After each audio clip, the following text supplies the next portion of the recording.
எந்த தெருவில் பாகவதாலாம் பஜனை பண்ணினாலோ சாதுக்கள்லாம் பாடி ஆடினாலோ அந்த வீதி நாமாச்சா பஜார் பண்டரின்னு, பண்டரி என்னன்னா அது ஒரு அங்காடி பஜார். என்ன பஜார்னா இங்கே என்ன கிடைக்கும் இந்த பஜாரில் அப்படின்னா விலை மதிப்பில்லாத பகவன் நாமா கிடைக்கும். பகவன் நாமா கிடைக்கக்கூடிய பஜார் அது, நாமாச்சா பஜார் பண்டரி. அப்போ ஒரு பொருளுக்கு ஒரு விலை உண்டு. இதுக்கு என்ன விலைன்னா பகவன் நாமாவுக்கு விலை யார் சொல்ல முடியும்? பகவான் வேற அவன் நாமா வேற இல்லை அப்படின்னா பகவானே தான் அவன் நாமாவனா பகவானை விலை கொடுத்து வாங்க முடியுமோ? பகவானுக்கு சமம் யார்? பகவானே தான். பகவன் நாமாவுக்கு சமம் என்ன? பகவன் நாமா தான். இப்போ நாமச்ச கேத்தி நாமச்ச தேத்தி கோட்டிக்குலா உத்தார்னு நம்மளுடைய வம்ச பரம்பரையே உத்தாரணமாகக்கூடிய அளவுக்கு கடைத்தேறும் அளவுக்கு உயர்ந்த பகவன் நாமாவை சொல்லி பகவன் நாமாவை சாதுக்கள்கிட்டேருந்து பெறுவது. இதுதான் அங்கே நடக்கக்கூடிய வியாபாரம். அங்கே பார்த்தால் எங்கு பார்த்தாலும் துளசி மாலைகள் கிடைக்கும், கோபிச்சந்தனம் கிடைக்கும், பாகவதர்கள் பஜனை பண்ணிட்டு போவா, தாளம் வாசிப்பா. ஒரு நாம சங்கீர்த்தன சாம்ராஜ்யமாக இருக்கக்கூடிய ஊர், எளிமையான ஊர், எளிமையான மக்கள் நிறைந்த ஊர்.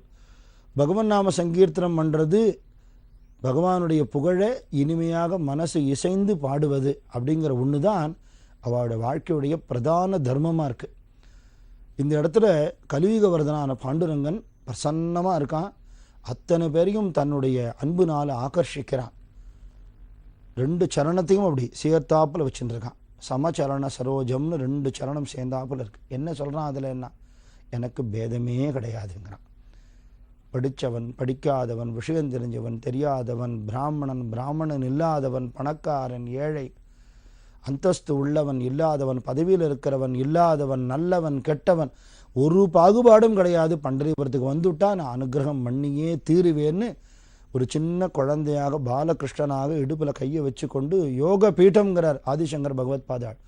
மகா யோக பீட்டே தட்டே பீமரத்யா வரம் புண்டலீகாய தாத்தும் முனீந்திரை சமாகத்திய திஷ்டந்தம் ஆனந்த கந்தம் பரபிரம்மலிங்கம் வஜே பாண்டுரங்கம்னு வேதம் எதை பரம்பொருள் பரபிரம்மம்னு சுட்டி காட்டுறதோ, எதை அறிவினால் புலன்களால் உணரவே முடியாதோ அந்த பரம்பொருள் நம்ம அறிவுக்கும் புலனுக்கும் எட்டும்படியாக ஒரு வடிவம் எடுத்துக்கொண்டு யோக பீட்டத்தில் ஏறி நிற்கிறதுங்கிறார். சாதாரண யோகம் இல்லை, மகா யோகம்.